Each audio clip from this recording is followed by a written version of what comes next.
السلام علیکم ورحمۃ اللہ وبرکاتہ. بسم اللہ الرحمن الرحیم. وحکم الظاہر والنص وجوب العمل بہما عامین کان او خاصین مع احتمال ارادۃ الغیر. یہاں سے مصنف علیہ الرحمہ ظاہر اور نص کا حکم بیان فرمانا چاہتے ہیں. فرماتے ہیں کہ ظاہر و نص کا حکم یہ ہے کہ ان کے موجب پر عمل کرنا واجب ہے، یعنی ظاہر و نص کے معنی پر عمل کرنا واجب ہے. اب چاہے ظاہر و نص یہ عام کے قبیل سے ہوں یا جناب والا خاص کے قبیل سے ہوں، ظاہر و نص کے معنی پر عمل کرنا واجب ہے، چاہے ظاہر و نص عام کے قبیل سے ہوں چاہے ظاہر و نص یہ خاص کے قبیل سے ہو. لیکن ظاہر و نص کے جو معنی ہیں ان معنی کے علاوہ کے مراد لینے کے احتمال کے ساتھ، یعنی کہ ظاہر کا جو معنی ہے اس پر تو عمل کیا جائے گا، اسی طریقے سے نص کا جو معنی ہے اس پر بھی عمل کیا جائے گا. لیکن احتمال یہ بھی رہے گا کہ ہو سکتا ہے ظاہر کا جو معنی ہے اس معنی کے علاوہ کو مراد لیا گیا ہو، اور یہ بھی احتمال ہے کہ نص کا جو معنی ہے اس معنی کے علاوہ کو مراد لیا جائے.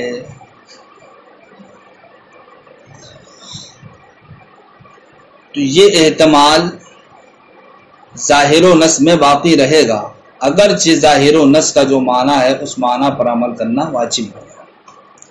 تو ظاہر و نص احتمال کے ساتھ ساتھ یہ ایسے ہو گئے جیسے کہ جناب والا لفظ کو ہم معنی حقیقی میں استعمال کریں، لیکن وہاں پر لفظ کا احتمال معنی مجازی کو بھی مراد لینے میں رہتا ہے. یعنی کہ ہر لفظ جہاں معنی حقیقی کا احتمال لگتا ہے کہ معنی حقیقی میں استعمال ہوگا، وہیں یہ بھی احتمال رکھتا ہے کہ معنی مجازی میں بھی استعمال ہوگا. تو جس طریقے سے حقیقت و مجاز کا معاملہ ہے کہ ہر لفظ معنی حقیقی اور معنی مجازی میں استعمال ہونے کا احتمال لگتا ہے، اسی طریقے سے مصنف فرمانا چاہتے ہیں کہ ظاہر و نص کا جو معنی ہے اس معنی پر عمل کرنا تو واجب ہوگا، لیکن یہ احتمال باقی رہے گا کہ ہو سکتا ہے اس ظاہر کے معنی کے علاوہ یا نص کے معنی کے علاوہ کو مراد لیا جائے. فرماتے ہیں وحکم الظاہر والنص، ظاہر و نص کا حکم یہ ہے کہ وجوب العمل بہما ان دونوں پر عمل کرنا واجب ہے، یعنی ظاہر و نص کے جو معنی ہیں ان معنی پر عمل کرنا واجب ہے. عامین کان و خاصین، چاہے وہ دونوں کے دونوں عام کے قبیل سے ہوں، یعنی کہ ظاہر و نص دونوں عام کے قبیل سے ہوں، او خاصین یہ ظاہر و نص خاص کے قبیل سے ہو، مع احتمال ارادت الغیر، دوسرے والے معنی کے مراد لینے کے احتمال کے ساتھ. وذالک بمنزلۃ المجاز مع الحقیقہ، فرماتے ہیں یہ جو احتمال دکھایا گیا ہے ظاہر و نص میں، اس احتمال کی وجہ سے ظاہر و نص کا معاملہ ایسے ہو گیا جیسا کہ مجاز کا معاملہ حقیقت کے ساتھ ہوتا ہے. یعنی کہ جس طریقے سے ہر لفظ جہاں معنی حقیقی کا احتمال لگتا ہے وہی معنی مجازی کا بھی احتمال لگتا ہے. اسی طریقے سے ظاہر و نص کا معاملہ ہے کہ ظاہر و نص اپنے معنی میں تو استعمال ہوں گے، لیکن وہیں پر ظاہر و نص میں تعبیل و تخصیص کا بھی احتمال باقی رہے گا. تو وذالک تو ظاہر و نص بمنزلۃ المجاز، مجاز کے درجے میں ہوگا مع الحقیقتی، حقیقت کے ساتھ. یعنی جس طریقے سے لفظ کے اندر معنی حقیقی کا احتمال ہوتا ہے، یا جب لفظ کو ہم معنی حقیقی میں استعمال کریں تو وہاں پر معنی مجازی کا بھی احتمال باقی رہتا ہے، اسی طریقے سے ظاہر و نص کا معاملہ ہے کہ ظاہر و نص اپنے معنی میں تو استعمال ہوں گے لیکن وہاں پر تعبیل و تخصیص کا احتمال ان میں باقی رہے گا. وعلى هذا قلنا اذا اشترى قريبه حتى عتق عليه يكون هو معتقا ويكون الولاء له. یہاں سے ایک مسئلہ بیان فرماتے ہیں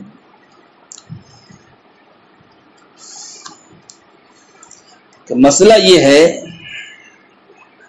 کہ آپ نے گزشتہ سبق میں حدیث پاک ملاحظہ کی کہ سرکار نے ارشاد فرمایا من ملک ذا رحم محرم منہ عتق علیہ، جو کسی قریبی رشتہ دار کا مالک ہو جائے تو وہ کیا ہو جاتا ہے، اس پر آزاد ہو جاتا ہے. تو اس حدیث پاک کا ظاہر تھا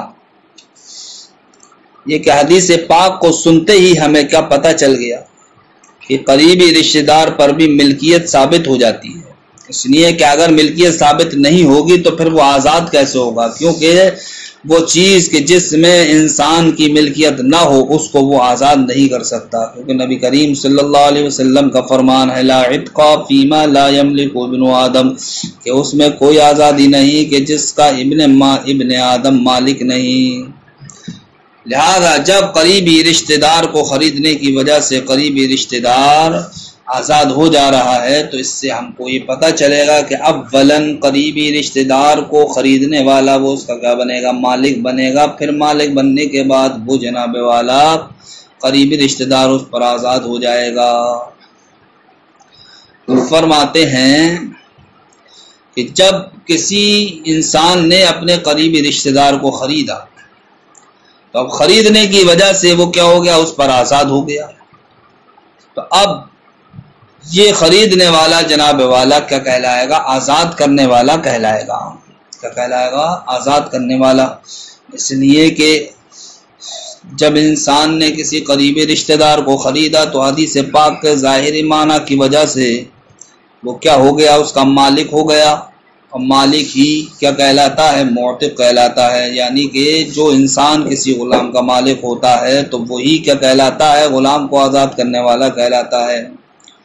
لہذا اب وہ مالک جس نے کسی قریبی رشتہ دار کو خریدا وہ کیا ہو گیا، غلام کو یا قریبی رشتہ دار آزاد ہونے کی وجہ سے وہ مالک بن گیا معتق، اور قاعدہ ہے کہ جو معتق ہوتا ہے یعنی کہ جو آزاد کرنے والا ہوتا ہے تو غلام کے مال چھوڑ جانے کی وجہ سے، یعنی کہ غلام اگر مر جائے اور اپنے پیچھے اپنا کچھ مال چھوڑ جائے تو اس مال کا مالک کون ہوتا ہے، معتق ہوتا ہے، یعنی کہ آزاد کرنے والا، تو اس مال کو کہا جاتا ہے ولا۔ تو فرماتے ہیں اب ولا کس کی ہوگی، یہ معتق کی ہوگی۔ تو یہ مسئلہ بیان فرمایا کہ حدیث پاک کے ظاہر معنی سے جو ملکیت ثابت ہوئی اس ملکیت کے ثبوت کی وجہ سے جناب والا مالک کیا بن گیا، معتق بن گیا، اور معتق بننے کی وجہ سے اب غلام کی ولا کا کیا ہو جائے گا، غلام کی ولا اس کے لیے ثابت ہو جائے گی، یعنی کہ جو غلام کچھ بھی مال چھوڑ کر کے مرے گا تو وہ معتق کی ملکیت میں پہنچ جائے گا۔ وعلى هذا قلنا، اسی بنیاد پر ہم نے کہا اذا اشترى قریبہ، جب کسی انسان نے اپنے قریبی رشتہ دار کو خریدا حتی اطلق علیہ، یہاں تک کہ وہ اس پر آزاد ہو گیا، یکون هو معتقا، تو وہ قریب تو وہ مالک کیا ہو جائے گا، معتق ہو جائے گا، ویکون الولاء له، اب ولا اسی کے لیے ہوگی۔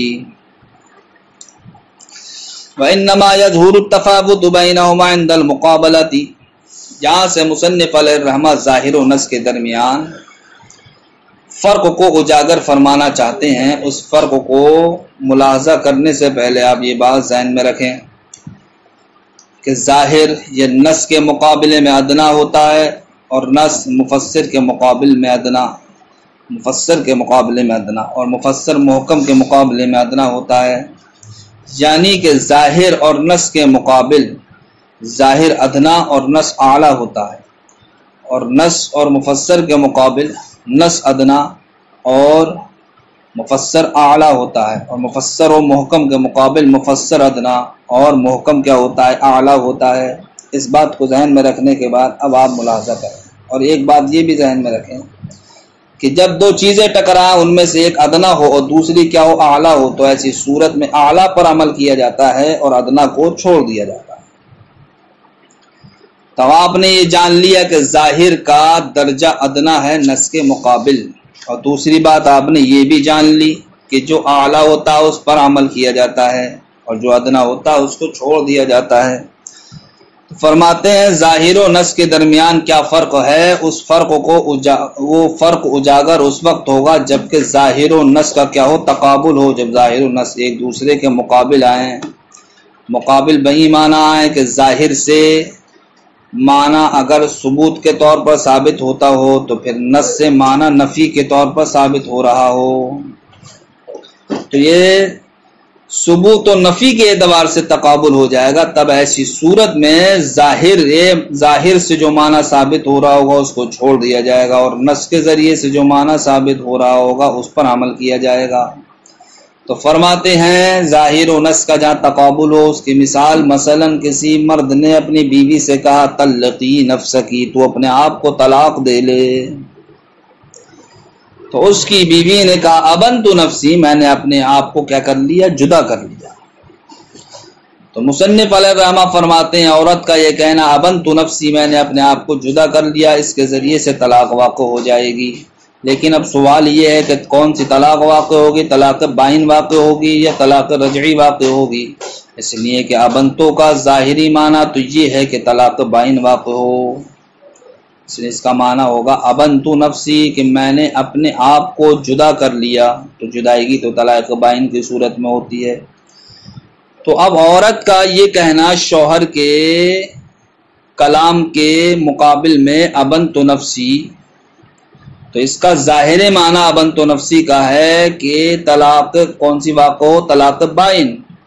لیکن یہ ابنت نفسی جو کلام لایا گیا ہے وہ کب لایا گیا ہے، وہ شوہر کے طلقی نفسکی کہنے کے بعد لایا گیا ہے، یعنی کہ شوہر نے عورت کے ذمے جو طلاق صریح سپرد کی تھی، اس طلاق صریح کے جواب میں عورت نے کہا ابنت نفسی۔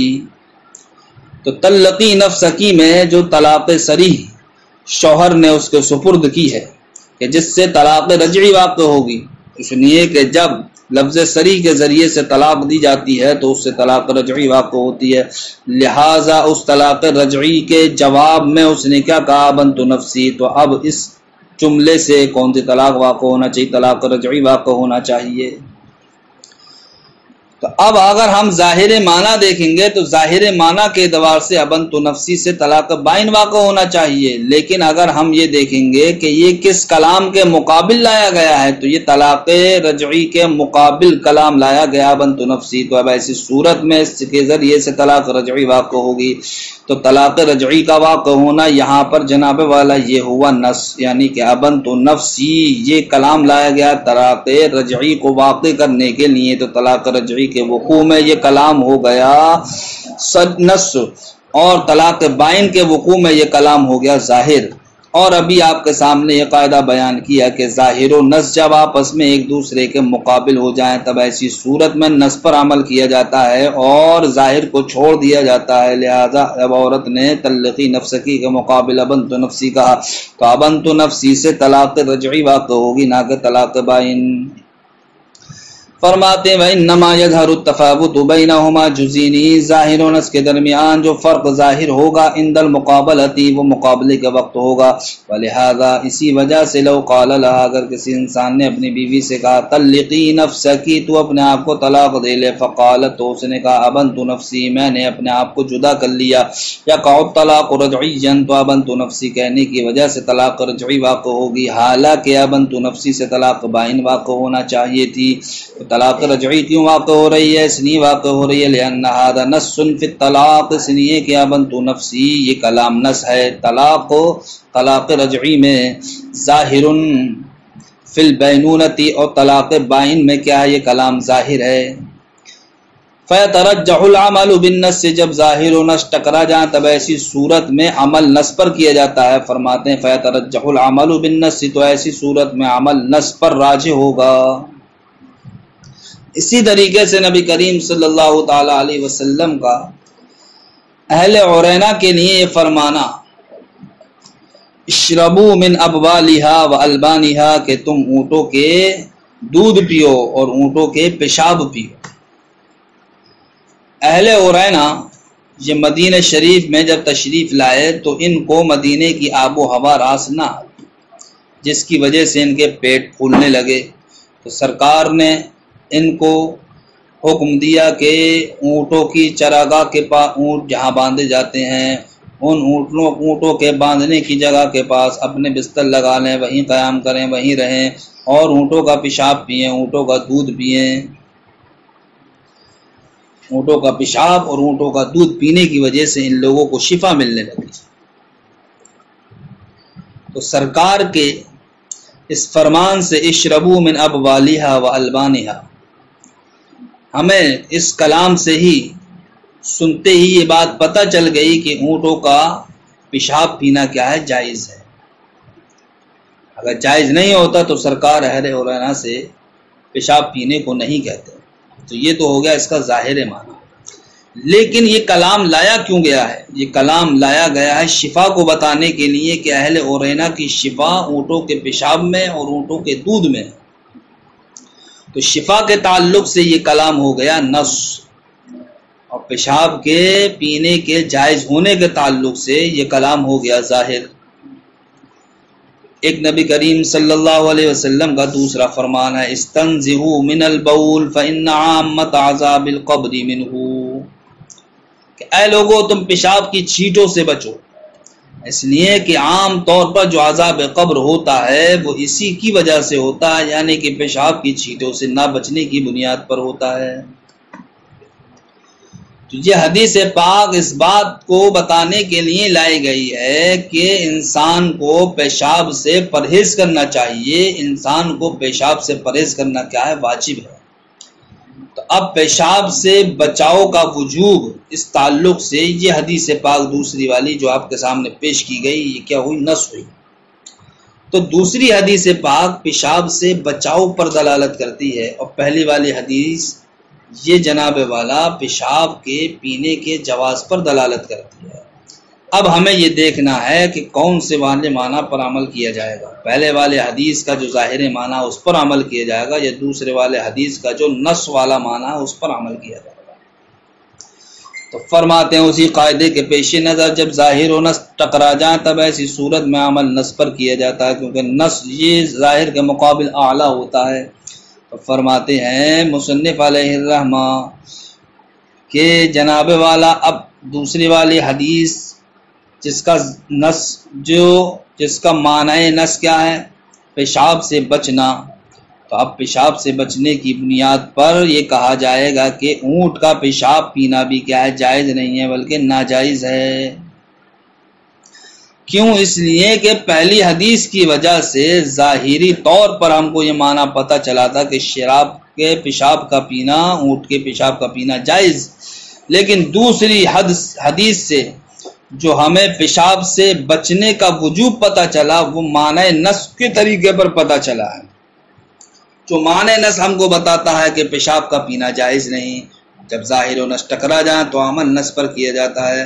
تو جناب والا یہاں پر دوسری والے حدیث کے معنی نص پر عمل کرنے کی وجہ سے اب یہ کہا جائے گا کہ پیشاب کا پینا جائز نہیں ہے۔ وَكَذَلِكَ قَوْلُهُ علیہ السلام، اسی طریقے سے نبی کریم صلی اللہ تعالی علیہ وسلم کا فرمان ہے اہل عرینا سے، اشربوا من ابوالها والبانها، کہ تم اونٹوں کے پیشاب پیو اور اونٹوں کے دودھ پیو۔ تو نص فی بیان سبب الشفا، تو شفا کے سبب کو بیان کرنے کے لیے یہ حدیث پاک لائی گئی، اس تعلق سے یہ کیا ہو جائے گی، نص۔ وظاہر فی اجازت شرب البول، اور یہ کلام ظاہر ہے، یہ حدیث پاک ظاہر ہے پیشاب کے پینے کے جائز ہونے کے سلسلے میں، سنیے کہ اس حدیث کو سنتے ہی پتہ چل گیا کہ پیشاب کا پینا کیا ہے، جائز ہے۔ وقولہ علیہ السلام، اور دوسرا نبی کریم صلی اللہ علیہ وسلم کا فرمان، استنزہوا من البول، کہ تم پیشاب سے بچو، فإن عامۃ عذاب القبر منہ، اس لیے کہ عام طور پر جو عذاب قبر ہوتا ہے وہ اسی وجہ سے ہوتا ہے۔ تو نص فی وجوب الاعتراض یعنی البول، تو اس حدیث پاک کو لایا گیا ہے اس بات کو بتانے کے لیے کہ پیشاب سے بچنا کیا ہے، واجب ہے۔ لہذا اس دوسری حدیث نے بتایا کہ جب پیشاب سے بچنا واجب ہے تو پیشاب کا پینا بھی کیا ہوگا، جائز نہیں ہوگا۔ تو دوسری والی حدیث کا معنی نص یہ ہوگا پیشاب کا پینا جائز نہیں ہو، پہلے والی حدیث کا معنی ظاہر یہ ہے کہ پیشاب کا پینا جائز ہے۔ تو اب ظاہر اور نص ٹکرا گئے، اب عمل کس پر ہوگا، نص پر ہوگا۔ فَيَتَرَجَّحُ النَّصُّ عَلَى الظَّاهِرِ، تو ایسی صورت میں نص یہ ظاہر پر راجع ہوگی، فَلَا يَحِلُّ شُرْبُ الْبَوْلِ أَصْلًا، تو راجع ہونے کا مطلب یہ ہوگا کہ پیشاب بالکل بھی پینا جائز نہیں ہوگا۔ وقولہ علیہ السلام، ایک اور مثال مصنف علیہ الرحمہ پیش فرما رہے ہیں کہ جہاں پر ظاہر و نص کیا ہو گئے ہیں، ٹکرا گئے ہیں، اور ایسی صورت میں عمل نص پر کیا گیا ہے کہ نبی کریم صلی اللہ علیہ وسلم کا فرمان ہے، ما سقطہ السماء ففیہ العشر، کہ جس زمین کو بھی آسمان کا پانی سیراب کر دے تو اس میں کیا ہے، عشر ہے۔ یعنی کہ جو فصل آسمان کے پانی کے ذریعے سے حاصل ہو تو اس میں 10واں حصہ اس کو صدقہ کرنا پڑے گا، 10واں حصہ صدقہ کرنا پڑے گا۔ تو یہ 10واں حصہ صدقہ کرنے کو ہی کیا کہا جاتا ہے؟ عشر کہا جاتا ہے۔ کیا کہا جاتا ہے؟ عشر۔ تو جس فصل کو آسمان کا پانی سیراب کر دے اس میں کیا ہے؟ عشر ہے۔ تو عشر کو بیان کرنے کے لیے یہ حدیث پاک لائی گئی، اس تعلق سے یہ حدیث پاک کیا ہوگی؟ نص ہوگی، قائم عشر کے بیان ہے۔ ایک اور نبی کریم صلی اللہ علیہ وسلم کا فرمان ہے کہ لیس فی الخضروات صدقۃ،